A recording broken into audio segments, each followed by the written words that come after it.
Commissioner Pisano, would you lead us in the Pledge of Allegiance? Yeah. Thank you.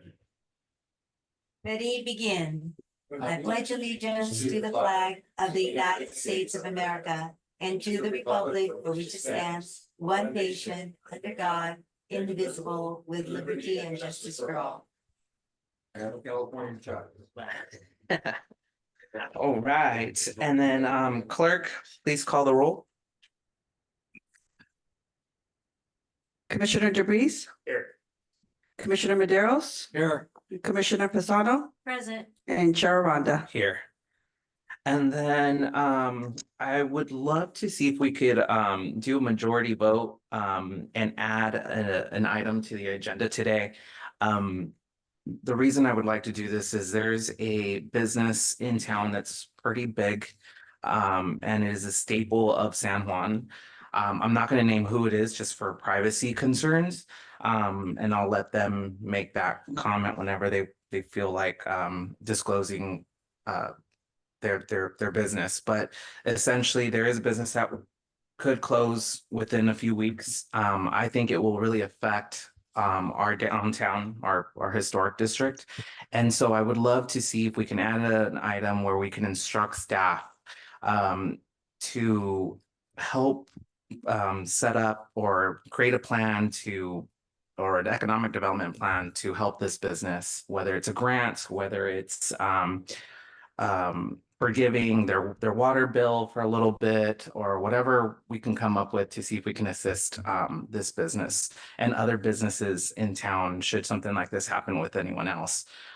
So that's the only reason. So I would like to see if we could take a vote on that.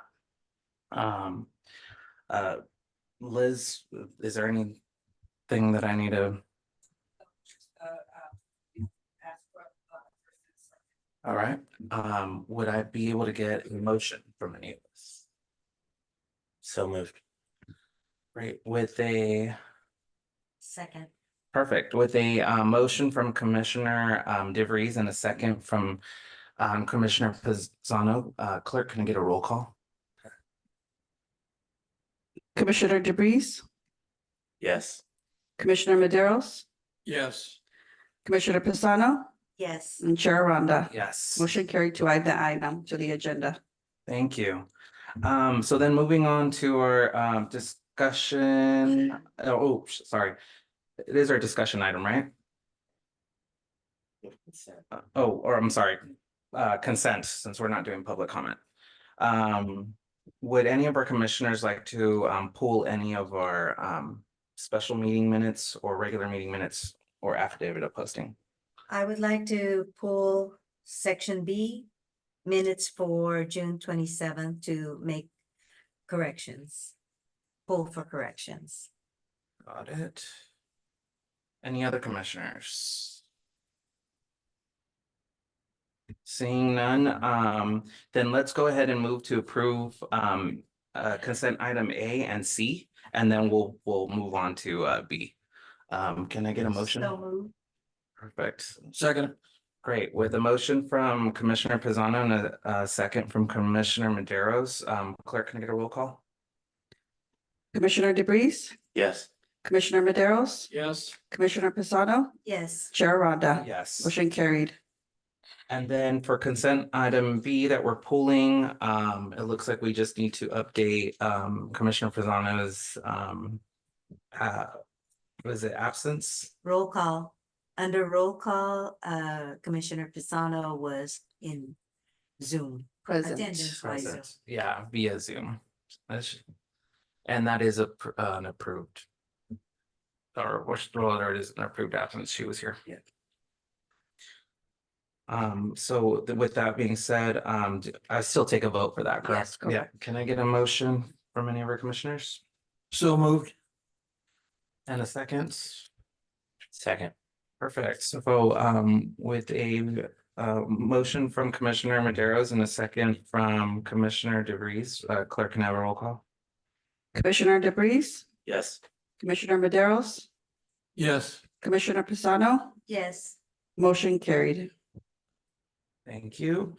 All right, moving on to action items. A discussion of proposed mobile food ordinance. Staff, do we have a report?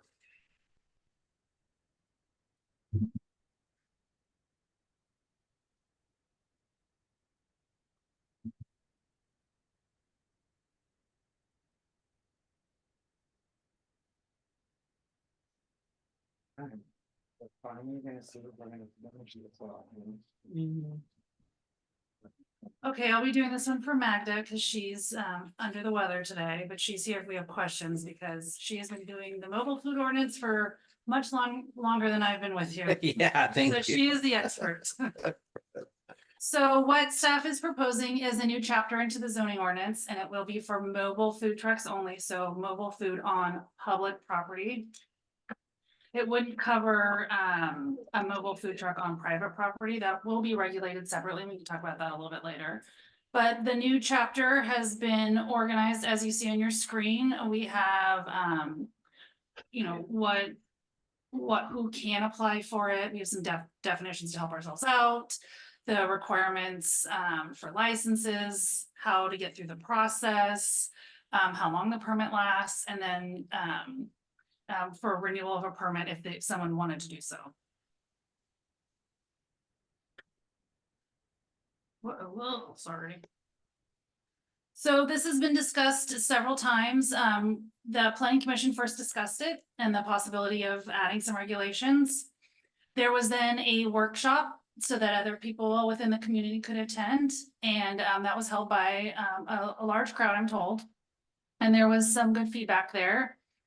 From there was another workshop in the council chambers, so 2 workshops. We did schedule it for a discussion of the locations where mobile food could be located, but due to time constraints, that was not heard that hearing. But since then, there is only 2 possibilities at this point for a location to meet kind of what was heard at the workshop, direction. So instead of bringing it back again, we've now brought it before you as the draft ordinance with a recommendation that you do make a recommendation to the city council. During the workshops, we did, as I mentioned, receive a lot of good feedback. We had discussion of the hours of operation, how enforcement would be done, requiring biodegradable utensils, talking about the fee, how to advertise. And so all of the feedback that we received from anyone has mostly been incorporated into this ordinance. Again, based on that feedback, when we had the draft ordinance before, we did modify it to remove the short-term operations, to extend the hours of operation. So it would be from 6 to 10 on Mondays and Tuesdays. The 2 specific locations, and I'll show you a map where they could be located. Planning will be the one that reviews and hopefully approves the applications. And we've established a $150, or we're recommending the establishment of a $150 fee. There's no fee currently. That fee would be used to cover staff time. It's estimated that these permits can take 1 to 2 hours of time. $150 really only covers 1 hour of staff time, but you do have intake of the application, review, communication with the applicant if we need to. And then of course, inputting it into the system and the approval with conditions. So location number 1, and this is a little skewed. So it's on the Alameda is where the food truck, one of the options for the food trucks to go. So it is near the park. And then option number 2 is close to the Valero station, again on the street. So both within the public right of way as the 2 locations. There were other locations that were previously discussed. For a number of reasons, those didn't work out. The city engineer didn't feel comfortable with them. One option was near the historic park, but the state said that it couldn't be there due to fire access. So we're left with the 2 that we have now. This amendment is exempt from CEQA because it's not a project under CEQA. And that was a brief overview, but if you obviously have more questions for me, I'll answer them. But we are recommending that you adopt a resolution recommending approval of the ordinance as written to the city council, or if you have any amendments that you want to add tonight. And then also along with that would be the establishment of the new fee as part of your recommendation. And that concludes my very brief presentation. I'm sure you have questions for me. Yeah, what was the fee before 150? There is no fee. There is So no fee? Okay, there's no fee. They can't do it now, so there's no fee. So there's Okay. no fee within our fee schedule. So we have to adopt it or we have to process them for. got it. All right, that makes sense. And then the other issue for me, the Monday through Tuesday, 6 a.m. to 10 p.m., you're saying from Wednesday to Sunday, we can't have extended hours or no food trucks at all? No food trucks at all. So, Okay, that ain't gonna work. so that is what we've come up with based on all the feedback from everyone. If you want to amend it, we can. Yes. Again. Oh, wait, I'm sorry. I got this. This is only for out on the streets or whatever. So I should let me back myself. Yeah. I should have mentioned this. I thought like if we were having Vertigo Fridays or something. No, so again, this is only for Okay. within the public right of way and Got only it. in those two locations. And what I should have mentioned is I think it's a good start, and in a year, we can come back and discuss, like, how's it working? Is it not working? Do we want to add more time? So, So I think a good, because this is brand new to the Mhm. city, it'd be a good kind of like check-in point. As I kind of briefly mentioned, and I should mention it longer, we do allow for temporary use permits within the city. Mhm. Unfortunately, that code section is very vague. And so for food trucks on private property, like the one you just mentioned, we need to amend that section of the code as well to address those types of food trucks that are parking on private property. They're there for longer periods of time. There are requirements from the state that have to be followed. So that would be a different type of permit, and we give them a limited time. got it. So you will be looking at that separately. We have it on our list of things to do because we know that's another topic that wants to be discussed.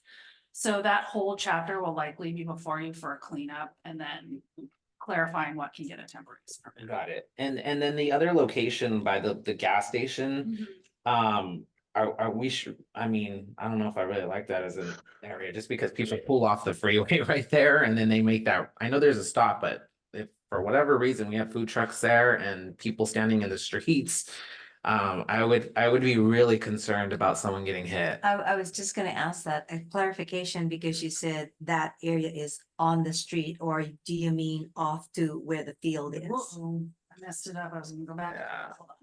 Yeah, because like he said, it is That an yeah, exit For a- from the highway. from the highway, yeah. And then if you do have lines for people lining up to get food, that would be a safety.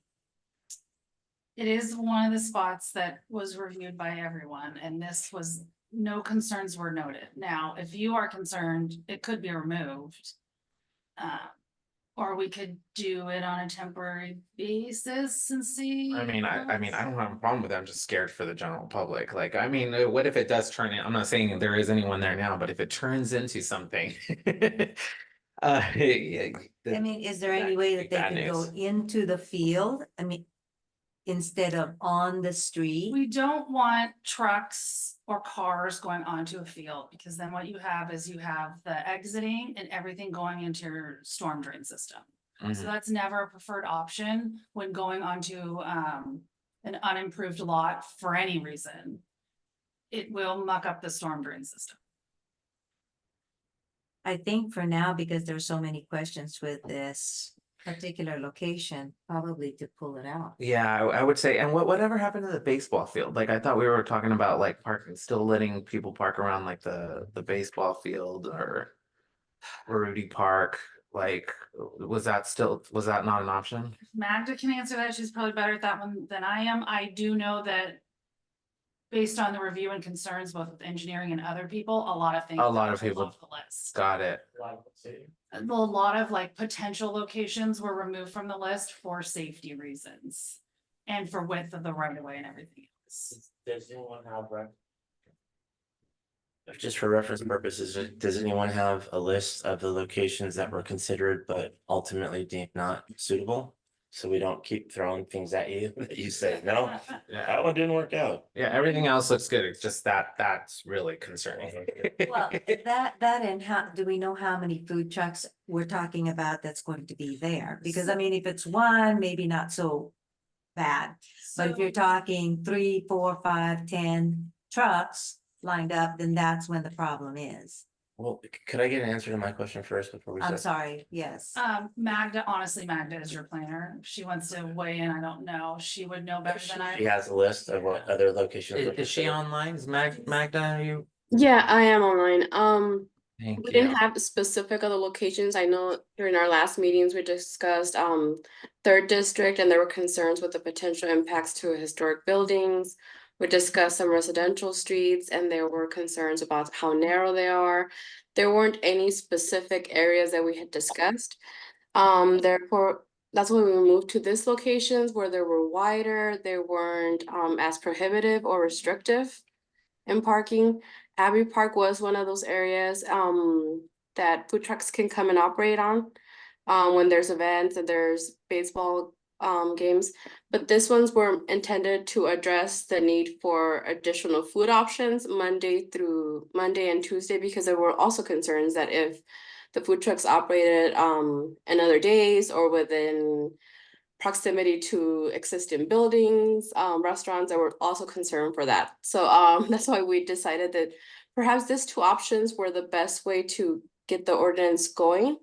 Got it. They wouldn't necessarily impact the other restaurants that are already in the community. And since most restaurants are closed Mondays and Tuesdays, it would be best to allow them to operate during those 2 days. But yeah, there weren't any specific list of other locations. We did run by a different options, but none specific. Thank you. Well, just looking at this map, would it be a consideration to use the parking lot of the VFW? It's private property. That'd be a different permit. But if they, when we talk about private property and you said that if the owner allows, So that's gonna be a different section of the code. So this is just within the city of right of way. This chapter. Talking about going on private property like VFW or any private property, however we wanna define it, what could have a food truck, because we need to be careful. That will be a different section of the code. This is only looking at public property. When we get into, I'm on a private property, I am there for a longer period of time, or I'm there for, 2 hours, so many days a week, we get into different regulations, so we need to codify them differently. so could you go back to responding to the question of, do we know how many food trucks are going, if this is approved on Makalani Street, how many food trucks we're talking? Magda, that's for you. We don't know specifically how many. We would need to know once they submit the application, the width, what type of actual food truck they're proposing, and we would base it off on that. So you would limit it. Yes, ma'am. Thank you. And then I know Commissioner DeVries has a follow-up question as well. Yeah, Magda, I have a follow-up based on what you said a moment ago. Because I don't understand. Is it the two proposed locations plus Abbey Park during special events or something else? Like, so if it's a Monday that happens to be something or a baseball game or something, there can be food trucks across from Valero and in the soccer fields parking lot and Abbey Park, or is it just these two locations only that are applicable to this ordinance? It's just these two, and then we will have conversations about special events. There's many things that need to get done in this municipal code. Special events, parking on private property. What happens if we wanna have, what if someone wants to have a food truck event? These are all completely different things. Right, This is only for The these right two of way. locations on private property. public right of way, Public right of way, sorry. public right of way. Right, I understand that. But I am so confused because the Little League, the San Jose Giants, the junior Giants. Because someone, I think it was Magda, mentioned baseball games at the baseball park, and living across from third base, I'm well aware of that stuff. That's not necessarily a special event that happens all the time. So is what you're saying, Erica, then that food trucks would be limited to these two proposed as it stands now, as written. Food trucks would be limited to these two locations on Mondays and Tuesdays only. They couldn't, therefore, unless it's private property or something different or a special event, then that's a topic of a separate conversation. Is that right? Yes. Okay. Well, and then in terms of what Magda shared with us about the other locations that were considered and not deemed not suitable, because what I'm trying to avoid or understand also is the extent to which the commission now, the commissioners are being asked to evaluate these two locations that were chosen, or whether there's an opportunity to talk about other locations. But I don't want to replow ground that you all have already gone through. That's why I asked that question, because I frankly can think of locations that might be more desirable than across from Valero right there. The hard thing is the right of way has to be wide enough to accommodate traffic, the truck, and room. And so we automatically lose spots for that. And that's why engineering was involved with this, because they are the experts on road width and, what we need to accommodate safe travel. Mhm. And in reviewing everything, this is what we came up with. Now, if you felt there was specific locations you wanted to add, we could write them down and we just go look at them. We could try out these two locations for a test period and see how it works, because this is brand new. Never done this before. We're totally new here. We don't know if people are gonna be really interested in it or not at all. It's hard to say. Okay, yeah, so again, I was just asking more of a procedural question. Are we being asked to consider additional locations at this juncture or just evaluate these two? This too is the recommendation from staff. Okay, but you just said, but if there's another. There was a location that you wanted to add, we can look at it. No, I don't necessarily, In a I think park, is work it- well on Monday nights. Yeah. Park is a different scenario, so I don't know that it'd be covered under this ordinance either. It's in the right of way. Why would it not be? The right of way on the street, on 4th Street. Yeah, because I thought that's what we talked about was Abbey Park. I mean, we were doing that Monday night lights thing and it was working really well, and Yeah. 4th Street is pretty wide. To me, I mean, I haven't seen any issues when we would, people would line up on the grass or on the sidewalk, and then there's plenty of parking around that park. So I don't know how that Yeah. engineering missed that one. Can you help us with this one? Yeah, it was my understanding that they were gonna continue to have mobile food trucks during the baseball games, but you also wanted to allow specific areas where additional mobile food trucks can operate. So, I think that's the intent of this ordinance, to establish those areas and those days for additional food options, and not necessarily just on game days at Abbey Park. I don't know about nobody else. I'm still confused. Can Hopper Brothers park at Abbey Park on a Monday night? Right now? Is the baseball game taking place Monday nights? No. Are you saying that whether or not there's a baseball game that determines the answer?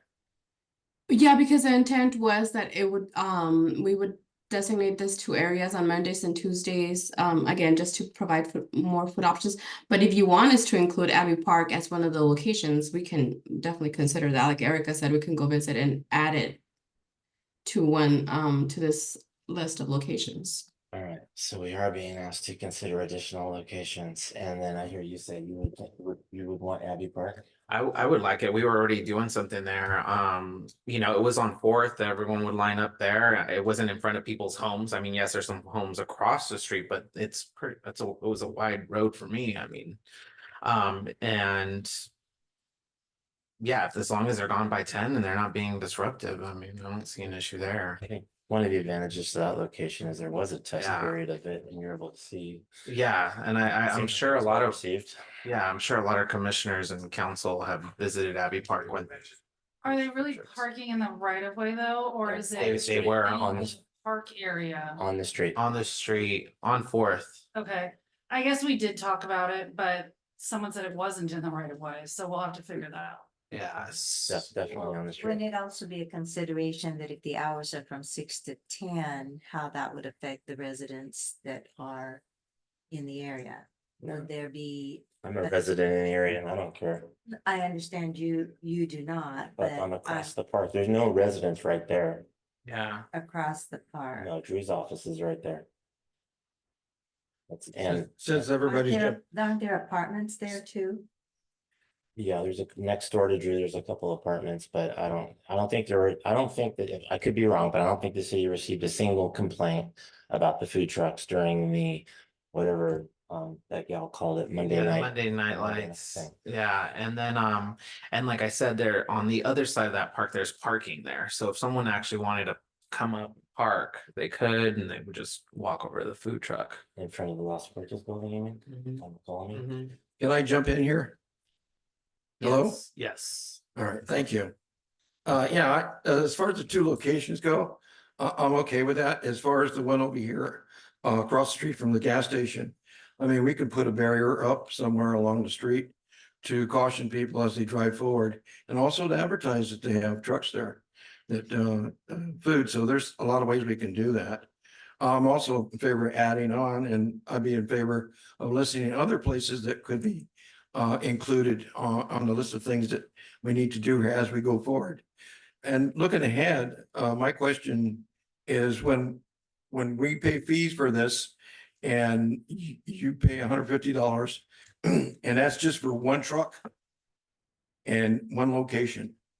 So, so if I have two trucks, want to put them one truck on each location, would that be two fees? Okay. And this is annual.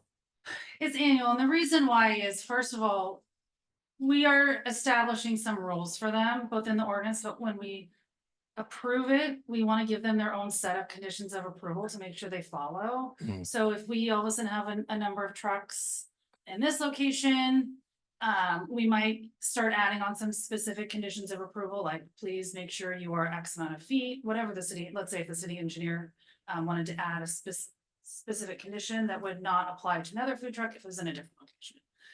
We're trying to limit the number of signs we have. We absolutely want to make that a condition of approval because if they start not following the rules, it's easier to revoke a permit with the condition of approval in there. So that's why the $150 sounds like a lot, but you are probably not going to cover staff time. So again, I always recommend that application fees cover all of staff time because otherwise it's coming out of the general fund. Mhm. So while $150 sounds like a lot, it's still, there is the potential where it's not gonna cover staff's time. And what about when you, and this is only for 1 year, right? So you have to put in a new application for a new fee and everything else comes, okay, even though everything is the same. There's two reasons. One, if we start, this becomes a wildly popular idea, we might have to go to a lottery system, right, to ensure that it's fair. So we would want the permit to expire after a year. Two, if we are having a hard time with them and then their permit just expires, then they, can't come back to that location and it's taking care of enforcement for us without having to go through an expensive process. So there's two reasons for that. And, really a lot of these food trucks, they're very limited in their time period that they want to move into locations and then they do other things. Or maybe it's not a popular location. If I give them their permit forever and I can only fit 10 trucks here, their permit forever says they get to be there unless they voluntarily withdraw it, which is unlikely. Thank you. That's something. Yeah, Commissioner. Well, it sounds like an answer to my first question. We are able to suggest alternative locations, so I'd like to suggest one, and I think it's this, personally, I think it's the sweet spot, the money spot for a food truck where I would want to go, and it is the widest portion of 3rd Street in between point of reference JJ's and Trini's Thrift Shop or the art gallery and so forth, and Hippolito's Brewery. It's not the historic district there yet. The historic district starts at Donia's. But that portion of Third Street is for some reason crazy wide. And it's right at the entrance of town, so people, tourists coming into town. I think it's a great location and wouldn't be impeded by traffic. There's ample parking. Lots of things. It is pretty close to those soccer fields. Speaking of which, as long as I'm talking, I had a question about the soccer fields. In as much as I understand that they are the soccer fields themselves and the parking lot there are owned by the Aroma San Juan School District. Is that right, Don? And do we therefore have a right to?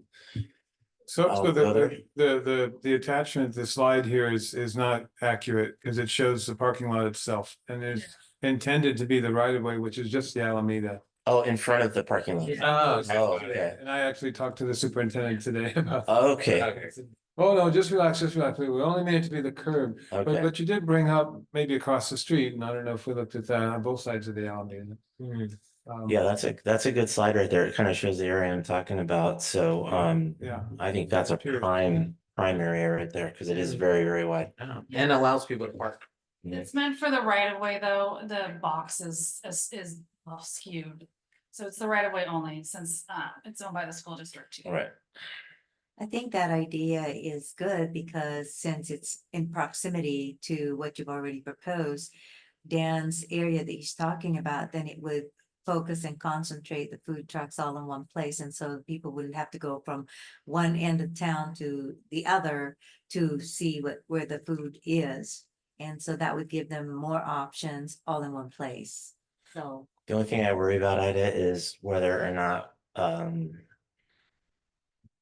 what would Donia say about that, or Jesus at JJ's, or everyone at Harding's? JJ's JJ's they're is moving. moving. Yeah, JJ's. Yeah, I heard they're moving to Mission Cafe building, but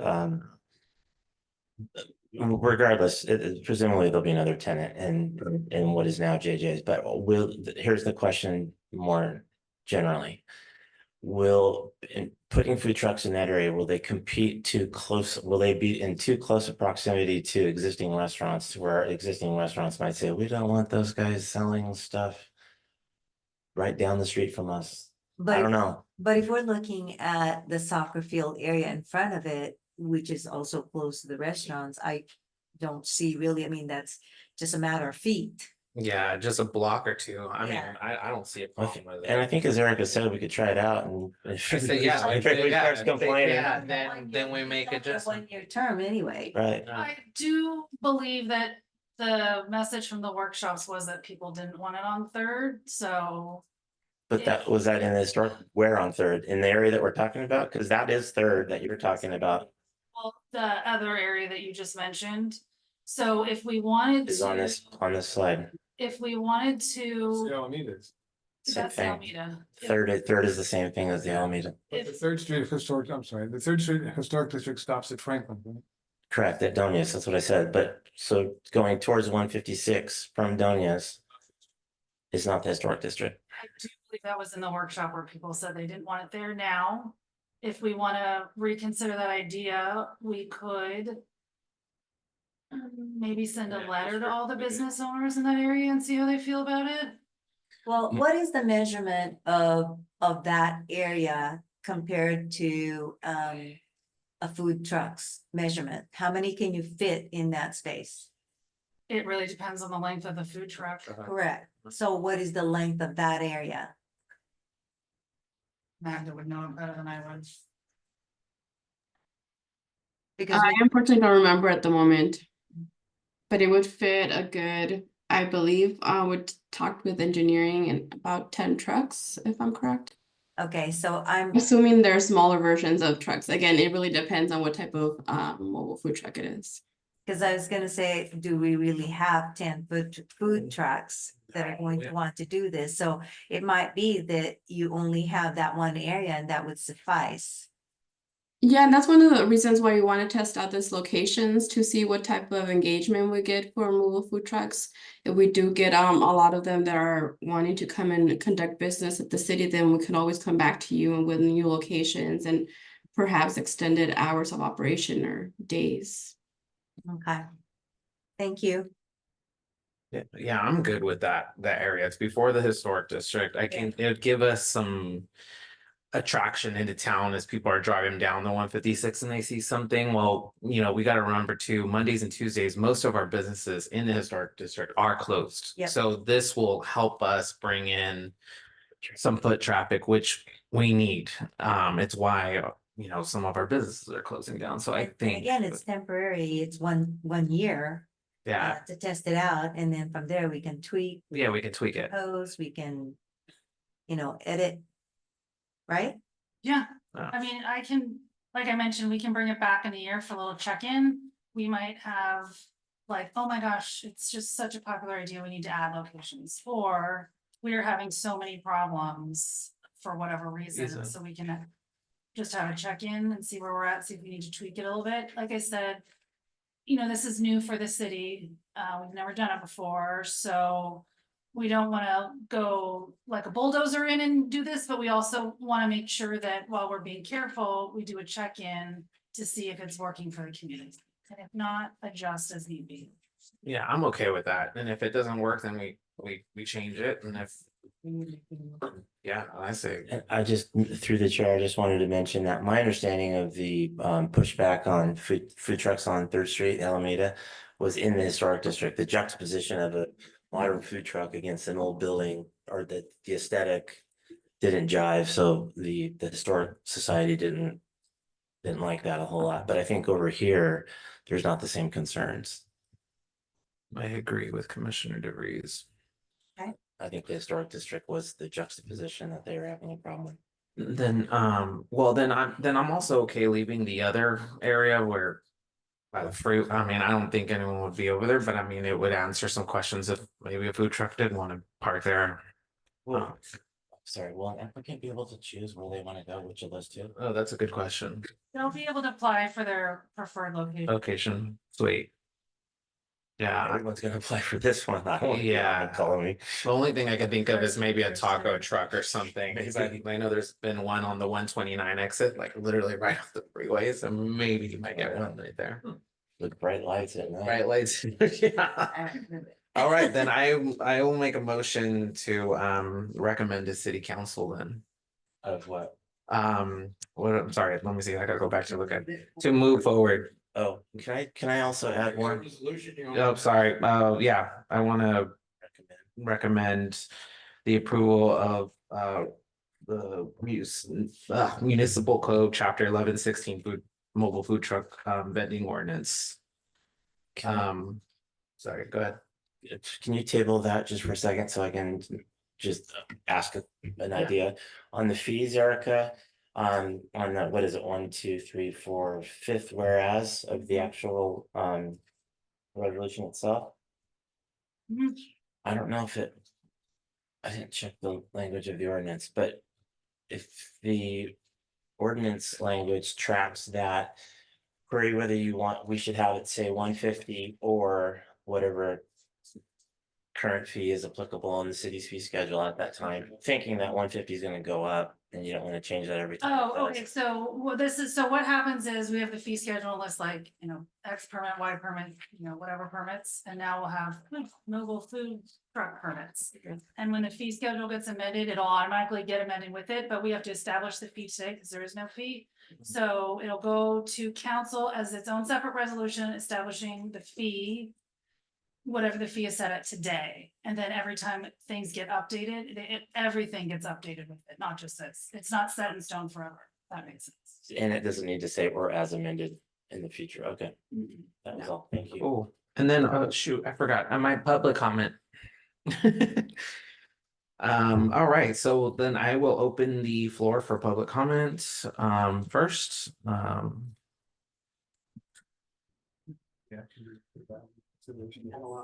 and then clerk, is there any comments here? And You have 2 hands raised. Cara Vonk, you have 3 minutes. Thank you, members of the Planning Commission. First of all, I just want you to know I do support food trucks. We've been in the situation where we had to get a bite to eat late at night. All of the restaurants close very early, 8 or 9. And so, we've gone to that taco food truck.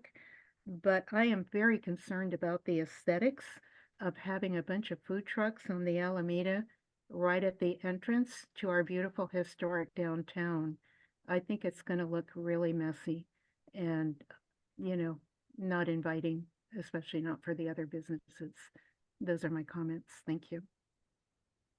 Thank you. Any other comments on Zoom or chambers? You have 3 minutes? I don't know who that is. Good evening, planning commissioners, chair and commissioners. This is Councilmember Morris Lopez. I want to thank you all for tackling this issue, which has been a very hot topic. Welcoming. It seems like we have a couple that are in town now. The only thing, my feedback, I know this is coming to the council, but my personal feedback is the time, 10 p.m. We have currently 2 food trucks that go to 8.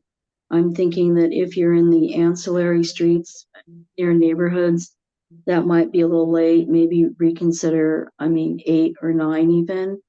The other thing is I'm not fond of the idea of food trucks on historic 3rd Street.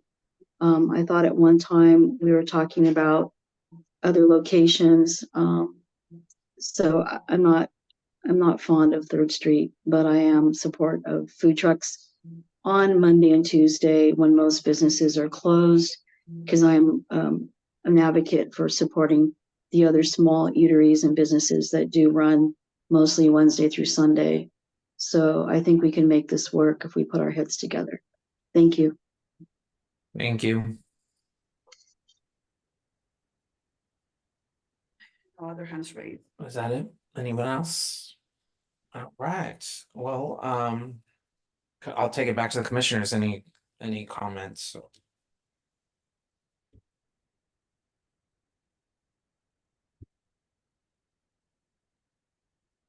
Well, I have, and I guess in response with all due respect and love to my good friends Kara Vonk and Councilmember Morris Lopez, I just disagree that area of the street that we were talking about is aesthetically important. You've got building where I think they call it the Alicia building, where the quilting shop is. There's nothing historic about that. It's new.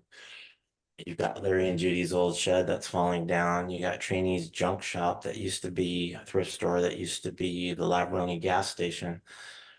So I think from Franklin going all the way to Glad Tidings to McCollum, yeah, that's a historic place, but I don't see the harm in having them food trucks be in front of that parking lot for the soccer fields at all. Especially if it's only 1 or 2 nights a week, who cares? Yeah, and I would want to say I agree with Commissioner DeVries, just because it's Monday and Tuesday, nothing is open. Again, I know it's the entrance of town, but it's not directly in the historic district. And again, you got all that traffic from the 156. It would bring foot traffic in, allow people to see our town, maybe walk the downtown district as they come in to eat. So also as for the time, same thing. I think I would disagree with council member Lopez of trying to control the food truck time to 8. I mean, that's the issue we have now. Nothing's open late, so I would like to see that them stay open to 10. And like Commissioner DeVries said, there isn't any homes or anything in that area right across the street. It is a business, which most of them are closed. So I don't think there would be a lot of disruption. And so far, we've only have about 2 or 3 food trucks in town anyways, and they haven't been giving us problems. Again, this is a test, it's a trial run. So if it doesn't work out, we can always come back and amend it. Like our community director has, development director has said, this is the first time we're doing this. So I say, let's give it a shot. And if it doesn't work, we'll make a change to it. So let's try something that's gonna do good for our community, because we need to help our little downtown district. So Yeah, so with that being said, I would still like to make a motion to move this forward or to city council, municipal code, chapter 11-16 mobile food truck vending ordinance. I'll second that. Sorry, can I interrupt? Yes. Do you want to add the third location we talked about, the park? Not right now. Do Not right now. commissioners, I thought you were gonna come back with We could come back, so I can give you a couple options. Yeah. You can, as part of your motion, you can recommend that third location, that park location. With the area to be, let's say, defined by the city engineer for safety, and then we can include that in there now. You could not move forward with it as drafted, and we can come back again for a recommendation. Or you could just move forward with the two locations. Again, I think that because this is a trial period and, you do it in short bits, move forward, Okay, not add that third, not at this time Okay. anyway. And because we can come back to it. There's that option. No, that's not my I'm vote. just making comment. So that's how she, I think to go forward and bring back the information, should we have another meeting on this subject, we can include that, and at least we'll have some information if we need to go forward with that. And I think what's worthy was brought up, that we should at least look into it. okay. with it, Abbey Park? Yeah. Yeah. Yeah, Abbey Park worked great on that Monday night thing, especially when they had music out there. It was very pleasant. I loved it. I think it's a great location. I'd be in favor of adding Abbey Park. And then on the soccer field parking lot location, as delineated, well, I guess that's my point. It's gonna be in front of that parking area on the street. And then how far down, where would it start?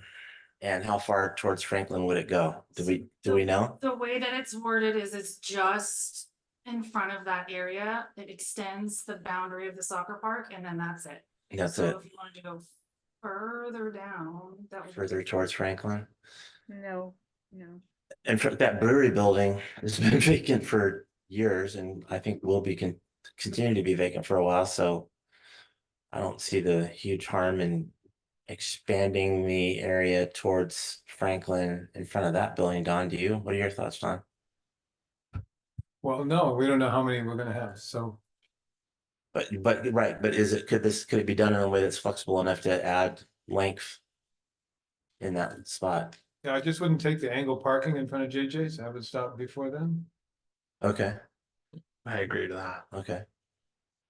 There you go. But the angle parking doesn't begin until after there's a space between the end of this parking lot and there, right? Right, between Pierce and where that angle parking. Pierce, yeah. There might be room for a truck there. Yeah. Okay.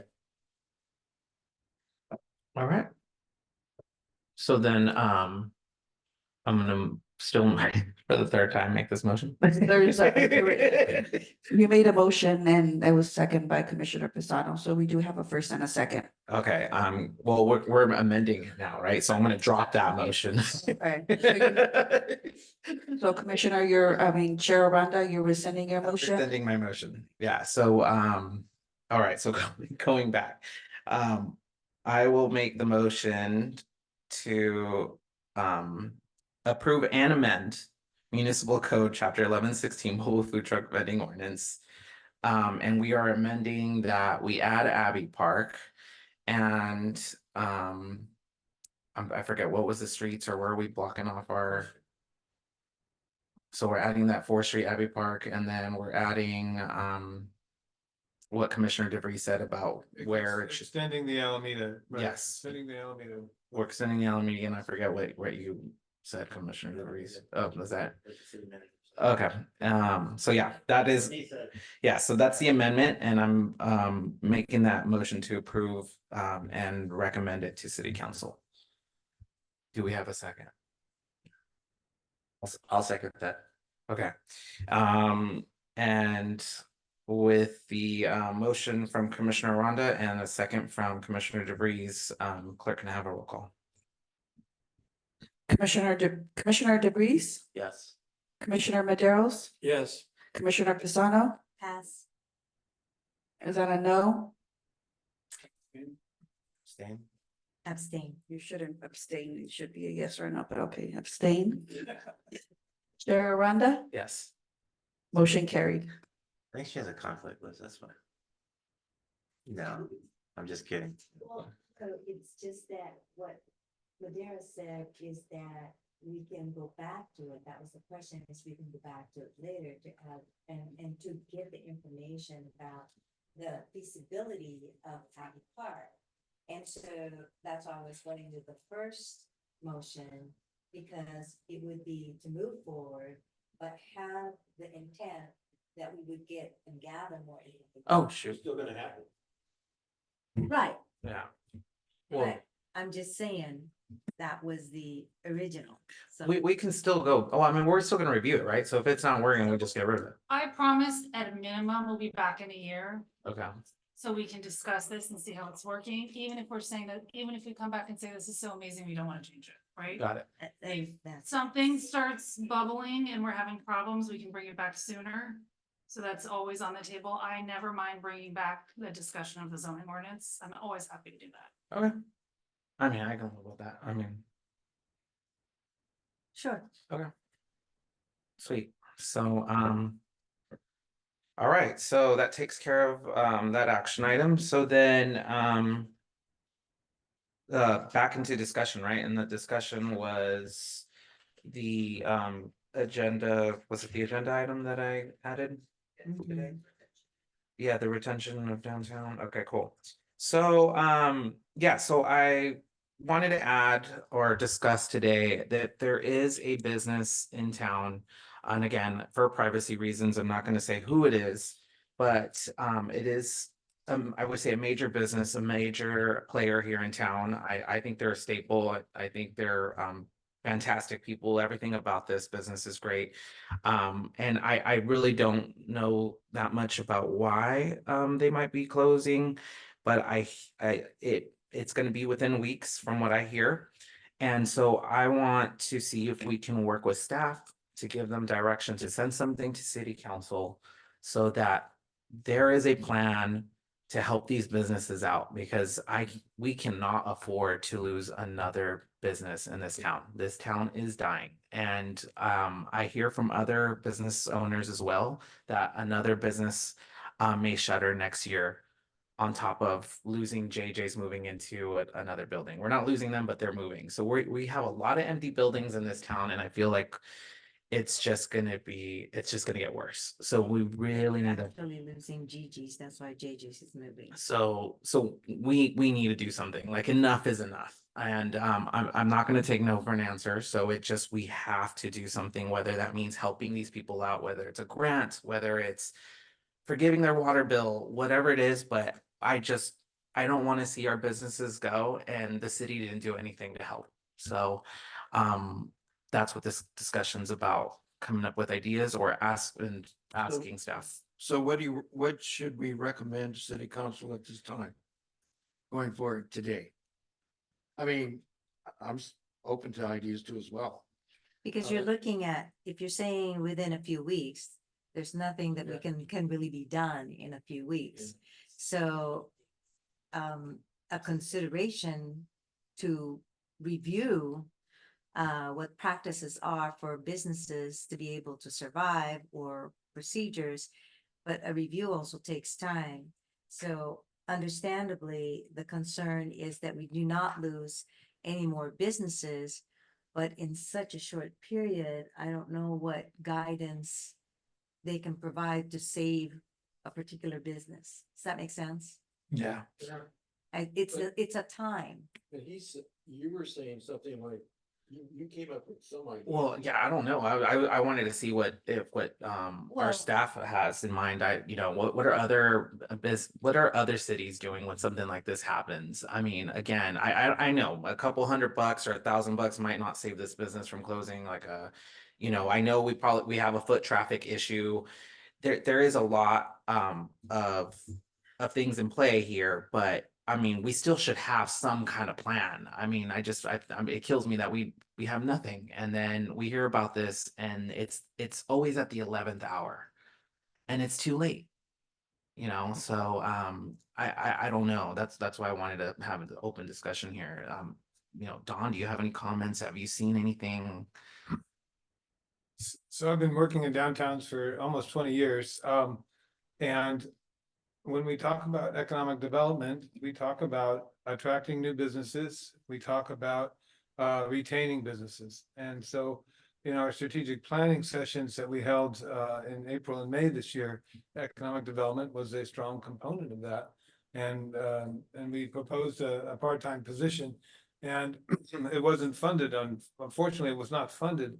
So that kind of blunts the effort to bring a fresh person on board who could help coordinate, because I was on the state's website today. GoBiz is the acronym phrase that they use. And there are programs out there, substantial loan potential at zero interest over time. So there are different tools out there, and that's what this liaison can do. I don't know if that's the right answer for this particular business. I've heard a variety of reasons why businesses are struggling. Hiring staff is a big problem for our restaurants downtown, keeping staff. But having that person on board and working as a liaison, that's what we did during COVID, right? We had that person work as a liaison and help them to access the programs that the state and federal government were offering. We could also at the same time, if we wanted to put something together with a small grant program, we did that with COVID as well. To try and keep the businesses alive. Even a $5,000 grant was really appreciated by some of the smaller businesses. Today, we gained access to our sales tax data on a monthly basis, and it's pretty complicated, but we figured it out. So we're able to monitor the actual sales tax taken in by our businesses and be able to manage that, and at least have an idea before they crash and burn, say, hey, your sales tax have been like 30% for the last 6 months. How are you getting by? And a business that rents versus a business that owns without a mortgage, those are two different business plans as well, obviously, because they don't have that overhead to worry about. They own the building. So there's a variety of different details for each business owner. And I did glance at some other cities today, and they generally have a staff person assigned to it, comes out of the planning department, works under the planning director, and is based at what's called business retention. How do we retain our businesses? So each community is going to have their own weaknesses, but Got it. I agree with you. I've heard the same thing. I don't know if Erica has had any experience with those programs. I like the idea. Whatever plan we come up with, the one thing I don't want to see is another study. Like another study. Yeah, no I more- don't want to waste no more studies. another couple Well- $1,000s when I could just use that to either help that business out, so yeah, I don't know, whatever. Well, and one of the other things that you might want to look at, it might sound a little bit off, but take a look at what these countries like Italy, to entice people to come in, $1 for rent or whatever it may be, but somehow they have a plan in place to entice businesses to come and revitalize the particular town. And along with that, they will have procedures of how it's done. And again, maybe out there, but we're thinking and we're looking at how to retain them, how to get them to come to San Juan Bautista. And I will say that I've mentioned this before, that marketing plays a very, very big part in what happens to a city, whether it booms or dies. And I know that Dawn, you and I have kind of talked about marketing, and I was told in the past that, oh, well, people know where San Juan Bautista is. People know about San Juan Bautista because we've been in the newspaper or a magazine, but that's not everything. Marketing is more than that. It's the feel that you give the city. It's what you ingrain in the residents, because the positivity and the vibes that you set off is attractive and appealing to businesses. If they can see that there's a possibility that it will survive there, they may come. So those are a couple of things, I don't know which business you're talking about, but maybe it's a marketing thing. But it's something to look at. Look at marketing, look at, the way other cities, like you said, have done. But we all love San Juan Bautista. We are all probably gonna stay. But that's a personal choice. But if you look at why would businesses stay here? Because even some of the food trucks that are currently here and are trying to do business have all said, we really do much better in other towns. So what can we do? How can we do it? That's what we're recommending. That's what we're recommending today for city council to go out and find out whether we need to market our businesses. No, I don't know. I think a heads up would be where the city council and its staff is proactive in trying to keep businesses in our town. And I think they're doing that, but results are not doing so well. yeah, no, I think, And I don't know. We don't know what that is. Maybe we do. And maybe we need to take a look at that, whatever that might be. yeah, I, So I know it takes a survey to find out certain things, but like Don was saying earlier, we've been here for several years and we kind of know what's going on. So I'm sure there should be some key reasons why things like this happen. And how do we address it? Maybe it's marketing. I don't know. Maybe we need city council to go after that. Well, I'll tell you one thing, Fremont, city of Fremont has really been very proactive, not only in marketing, but talk to the mayor. She is somebody to really pick her brains. I mean, she's good and she's brought Fremont to life and they are thriving. And they've been nominated for a number of awards, being a great place to live, a great place to work. So just food for thought. I like all the ideas here. I think, yes, we need to come up with a game plan on how we're gonna market San Juan. I do like watching the little commercials for like El Paso or whatever on Facebook that says, hey, come visit us. But still, I think my biggest issue here is just to come up with some kind of plan to help a struggling business so that we retain them. I know there's a million other things at play, but I just, even for the future, I don't think we have anything. Urgency. Yeah, there's some kind of urgency, and by the time we come up with something, yeah, Open to the public. yeah, I mean, I'll open it up to the public, but also, our community development director also had, I think we had a question for you, whether you had seen anything at other cities, or what do they do in a scenario like this? It's very hard. Every city does something differently. And then you have the factor of small town and the cost for a lot of these things. So I don't want to give any like detailed examples because I feel like it's going to do a disservice to this community. This is a smaller community and anything you do is going to be at a cost. I do think that some of what has worked is having a program for, you can apply for the like halting of a like giving you more time to pay the fee.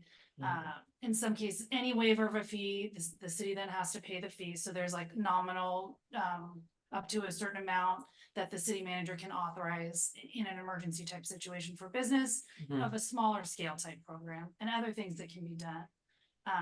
You're talking big scale, we're talking studies, we're talking hiring a company, perhaps a downtown specific plan. All those things cost a lot of money. So it's hard in this case because if we want to balance the not spending a bunch of money with trying to do something, we'll have to make something that works within the confines of this community and really tailor it to this community. Got it. And then Dawn, can you help me understand? So we did have this community development committee or something like that, right? Economic development. Sorry, thank you for correcting me. What's the story there? The city council adopted a resolution to disband the Economic Development Committee a year or so ago.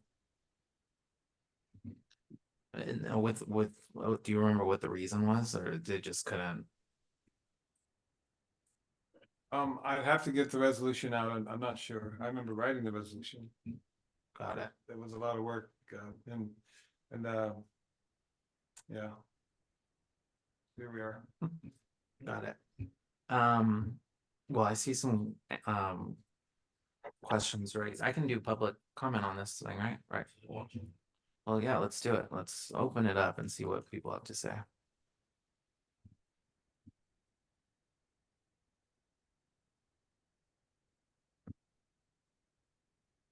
Fran Terrace, you have 3 minutes. Hi, Welcome. Fran Fitzharris, Brewery 25. I'll just quickly try to tell my story. So we closed our tasting room in San Juan Bautista last year in June. And so I really thought that we did all the right things. We came into town, we opened our tasting room, we became volunteers, we tried to help the community, help to bring people to town as a brewery. Then tried to expand our business. Then we had COVID, and it's just a struggle. You know, during COVID, we had to fight to have parklets. We had to fight for pop-ups. You know, even to have food trucks in any kind of way.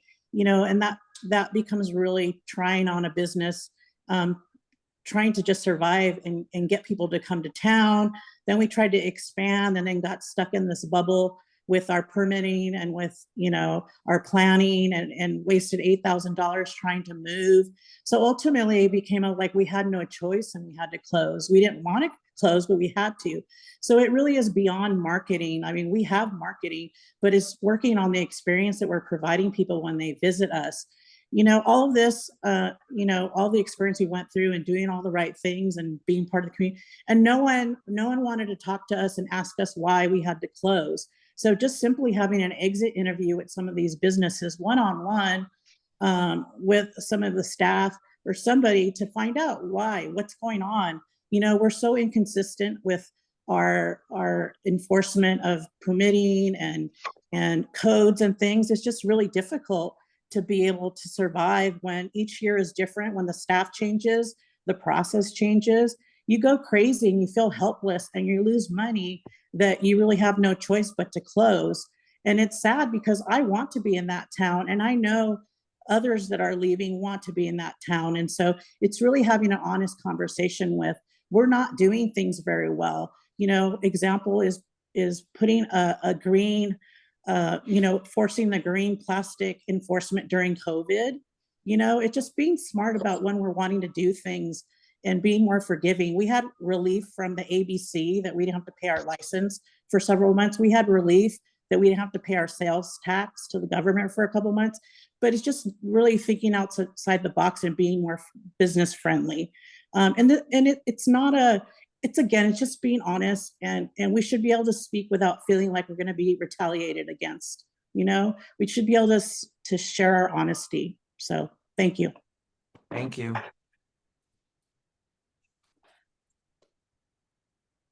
Anyone else on Zoom? Yes. Carl, you have 3 minutes. Welcome, Cara. Thank you. Thank you. Yeah, I just appreciated everything that Fran just mentioned. And I'd like to just kind of reiterate Ida Paisano's comment. Enticing businesses to come, and I just know from my experience with a much larger city, you know, there are waivers of fees, waiver of certain planning issues, you know, working with the people. And I think the waiver of the fees, and personally going through the planning process, you know, building permit process, it is so bureaucratic and expensive. It's really ridiculous. So again, we should be figuring out ways to entice businesses by giving them breaks here and there so that they can actually start off on a good foot. Thank you. Thank you. All right, well, yeah. Well, with that being said, oh, apologies. I will. Yeah, who that was. You have 3 minutes. Yes, good evening once again, Chair and Planning Commissioners. This is Councilmember Morris Lopez. It's unfortunate that if this is true, that we are losing a business. But I have to say, without full disclosure, stating who the business is, it's kind of difficult to address anything without knowing what type of business and how long they've been here. I also want to make a comment, and this is not to be offensive or rude, but I'm a strong, firm believer that when someone does take that plunge and personal dedication to open a business, hang a shingle, you need to commit to the hours and the days of when you say you're going to be open. Lately, I've been noticing that a lot of shops are not open for the hours that they post or advertise on Instagram or social media, or even just old-fashioned signage on their business. If you don't open when you say you are, then you're not going to do well. The other thing is that there's been quite a few businesses that are very duplicative. One I can point out is a lot of thrift shops. Everybody likes a good thrift shop here and there, but I think we have maybe half a dozen. And those thrift shops, I can say there's one particular owner that has two, and one's on Primo Real Estate at the Bluebird, and it's never open, hasn't been open. Their second shop is never open in the Plaza Market. I like their stuff. I really want to shop there, but they're never open. Never is probably not the best word, but they're hardly open. And the shop on Main Street, the last time I looked at the window, there were dead flies in the window. It's not very attractive. So I think as much as we want to support and help our businesses, we also have to have our businesses help themselves and do right by their businesses. If you're going to open a shop, you need to commit. It's not easy work. You need to flex. You need to have plan B and C. And I don't think the city should be in the business of giving out small loans or, forgiving water bills, because if you did that, there's a whole group of people in town, senior citizens and maybe lower income families that are, going through the high water rates. Are we going to do that? I'm not trying to be cold-hearted or anti-business at all, but I think, I thought Planning Commission was in the job of talking about planning and business and planning and land zoning. So I'm quite a little bit perplexed by this. I don't know what to say, I also feel online shopping is maybe killing a lot of brick and mortar, but I think the commitment needs to come from the businesses themselves to do what they can, stay open, have a good plan. There is an organization already that's been doing advertising for our town, and it's called the Spirit of San Juan. Thank you for your time. Your time is up. Thank you. Appreciate Thank it. you. Thank you. Any other comments? All right. Well, Don, I'm just gonna, yeah, what up? Commissioner DeVries. Well, I think I have a sense of what you're trying to accomplish tonight, Mr. Chair, and correct me if my sense is wrong or in need of adjustment. But it looks like you are hoping for a motion from this commission to direct staff. We always say staff as if we don't know who we're talking about. Direct Dawn. Yeah, it's just a Yeah, discussion. there's no action. I thought you wanted to direct staff to do something. I mean, informal direction. Yeah, Okay, get it before the council on the. Yeah. okay, Yeah. an informal, Informal. emphasis on informal, apparently. Informal direction to Dawn to discuss with the city council or that they explore opportunities. Exactly. Purposely vague there, explore opportunities to retain businesses in general and maybe this business in particular. What opportunities might there be? Practical things right now, not hiring a consultant or coming up with a plan or a study or something. Is there anything right now that can be done to throw a lifeline to a business that looks like they're on their way out? Yes. Have I stated that right? Very. So I think the city manager is certainly one of the best in the business of having that conversation with the council, see what opportunities there might Cities be. there are, yeah, and if, Can I make an editorial comment? yeah, So last week, it was on, I forget what day it was, last week, doesn't matter. I had to go to Santa Clara for something. I was coming back and I really wanted to have a coffee. So I thought, you know what, I'm gonna go to my old hangout that I grew up in Los Gatos. And I thought my favorite coffee shop, I sent you pictures. yeah. Remember Yeah, that? Yep. Los Gatos Coffee Roasting Company, the OG of before Starbucks, they were there. And I sat out there enjoying a coffee on East Main Street there, and it was bustling. Downtown Los Gatos on a Tuesday at like, middle of the day, people everywhere. And I started thinking about economic development, business development, State Street in Santa Barbara, pick a Santa Cruz in Los Gatos, University in Palo Alto, pick an area. What do they all have in common? Anchor tenants. And people like me, I was there in downtown Los Gatos and I spent a lot of money, but I spent some money. I'm not from Los Gatos. Well, I used to be, but I'm not from there now. But it's so attractive. Because they have these anchors that bring people in. San Juan Bautista lacks those anchors to the extent that the business you're referring to might have constituted an anchor. An anchor, They're yes. going bye-bye, it sounds like, and you're concerned about that, not just for them, but because of the anchor quality of that business. Is that fair? Fair. So then the question becomes, how do we attract these anchor tenants? And once attracted, retain them. One thing I know we can do with the help of really good qualified people like Erica and others and the city manager is that I'm a firm believer that anchor tenants of a certain stature don't want to have anything to do with a building that is not ADA compliant, that has bad plumbing, bad electrical, floors out are uneven, all of these things. They're not going to invest the money to come when they have alternatives for their money to go to other locations that don't have these kinds of problems.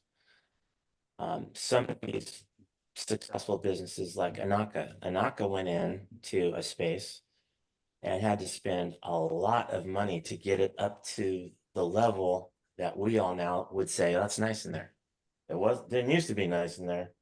Someone had to pay for that. The building owner didn't pay for it. The tenants did. So I think what this really amounts to then is an effort, a city effort, a municipal effort to enforce and maybe incentivize, maybe regulate. I don't know if it's a carrot or a stick, but to try to get the buildings in our historic district to raise their game a little bit to where they might then become attractive to the types of tenants and businesses in our district that we want to have and keep. But right now, if they are in a state of disrepair, query who wants to go there. They're not, I don't think they're attractive when there's plenty of other alternatives on the market for those rental dollars. And the landlords, if they're absentee, and even if they're not, they don't have an incentive to do the right thing and fix up their buildings and make them ADA compliant, for example. If they can just keep renting the same place over and over and over again, they don't care about the revolving doors of tenants. We do. We do, but they don't. Landlords don't. As long as they have a new sucker to come in and start writing rent checks.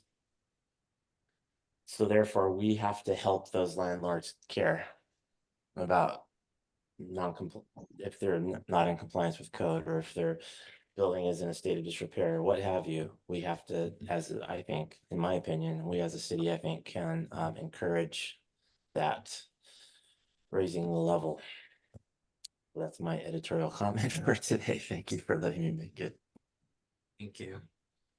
Look at the downtown. Don's an expert of Old Town Salinas, which I don't know if any of you guys have seen Old Town Salinas, but it is It's magnificent. popping right now. It is hot.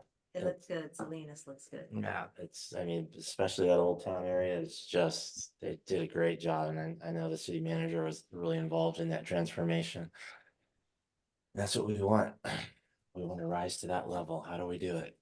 I can't remember, but is there a vacancy fee on businesses?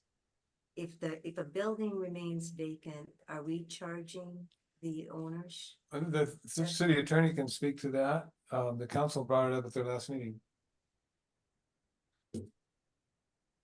I'm sorry, what was the question? Vacancy fee? Yeah, we do have an draft vacancy ordinance. And the council ran out of time last meeting and did not discuss it yet, but we are certainly lined up to consider it with the council.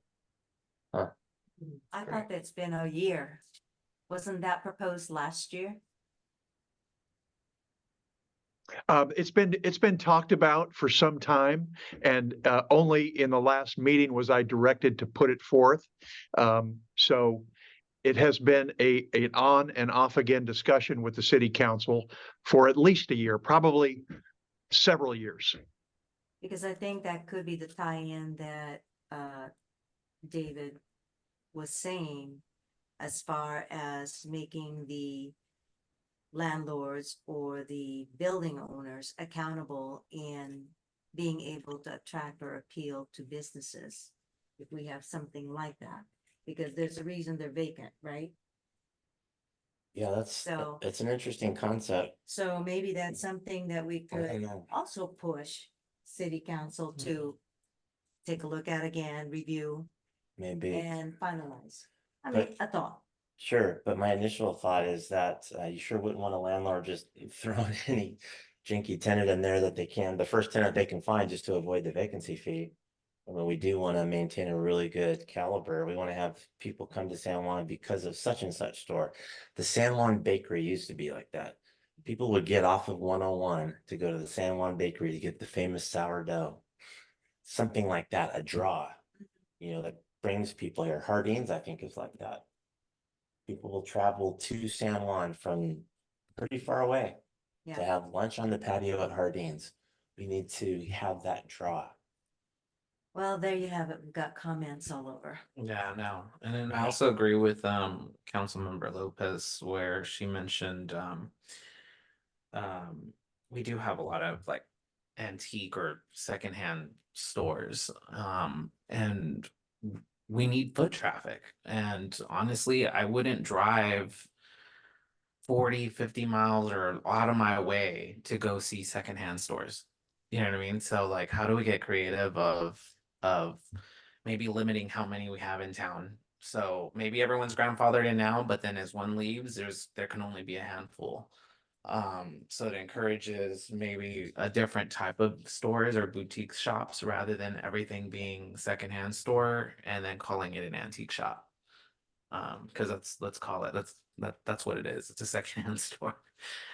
So and also I want to see what Commissioner DeVries mentioned is more restaurants, but like you said, no one's gonna come here and fix someone else's building that they don't own.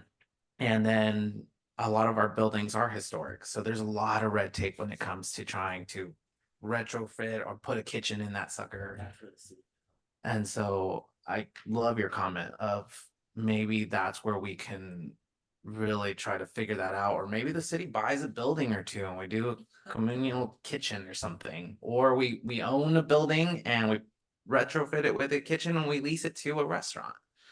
And we're selective of what restaurant that is. I don't know, but I know that we're losing businesses because of foot traffic too. So When's that gas station gonna be in? That's supposed to bring in traffic, have restaurants. It's an entry point. yeah, so I don't know, we need to get creative, and that's what we're asking staff to Okay, look at. so there you go. So there we go. Right, Don?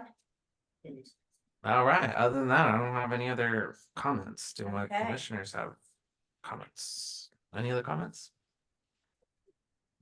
Yeah, I'd like to thank the city for the new chairs.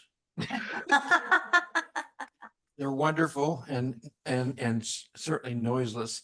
The other thing too is that I thank the commissioners altogether and staff and the wonderful people who joined us today from the public. Thank you for joining us.